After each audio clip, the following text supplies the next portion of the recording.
کراچی کے علاقے ڈیفنس خیابان بخاری سے لڑکی کے اغوا اور نوجوان کو زخمی کیے جانے کا معاملہ ہے۔ 92 نیوز نے مماثلت رکھنے والی گاڑی کی تفصیلات حاصل کر لی ہیں۔ ذرائع کا یہ بتانا ہے کہ دعا اغوا کیس میں گرینائٹ کلر کی ایگل آئی گاڑی استعمال ہوئی۔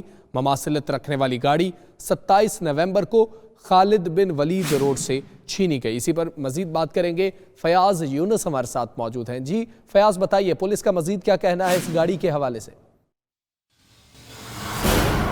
دیکھیے، بالکل تحقیقاتی اداروں کا کہنا ہے کہ یہ گاڑی جو ہے جو مماثلت رکھتی ہے، یہ 27 نومبر کو خالد بن ولید روڈ فیروز آباد سے چھینی گئی ہے، اور دعا جس کو 30 تاریخ کو اغوا کیا گیا تھا ڈیفنس میں درخشہ تھانے کی حدود سے، اس میں بھی اسی طریقے کی مماثلت رکھتی گاڑی پائی گئی ہے۔ دونوں گاڑیوں کا جو کلر ہے، نمبر پلیٹ کا جو رنگ ہے اور جو گاڑی کا جو الائی رمز ہے، بالکل سیم ہے۔ دونوں گاڑیوں کے جو شیشے ہیں، تحقیقاتی ادارے کہتے ہیں وہ پرنٹڈ ہے۔ اس وقت ہم دیکھ رہے ہیں کہ ایک مرتبہ پھر جو ہے AVCC کی جو ٹیم ہے جائے وقوع پر پہنچ چکی ہے، شواہد جمع کیے جا رہے ہیں، اور یہاں پر جو لوگ ہیں ان کے بیانات بھی قلم بند کیے جا رہے ہیں۔ تحقیقاتی اداروں کا کہنا ہے کہ جو 27 نومبر کو جو گاڑی چھینی تھی اس کی CCTV فوٹیج اور اس کی تصویریں یہاں پر جو اینی شاید جو گارڈ ہے اس کو دکھایا جائے گا۔ اگر گارڈ نے اس گاڑی کی شناخت کری تو وہ پتہ چل جائے گا کہ آیا یہ وہی گاڑی تھی جو 27 نومبر کو چھینی گئی ہے۔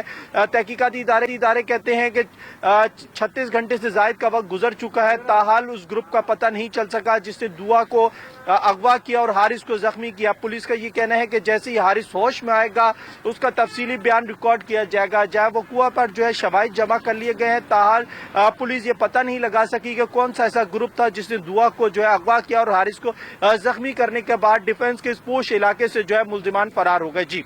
جی ٹھیک ہے، ملزمان فرار ہو گئے ہیں۔ تحقیقات کا دائرہ کار وسیع کر دیا گیا۔ فیاض، آپ کا شکریہ۔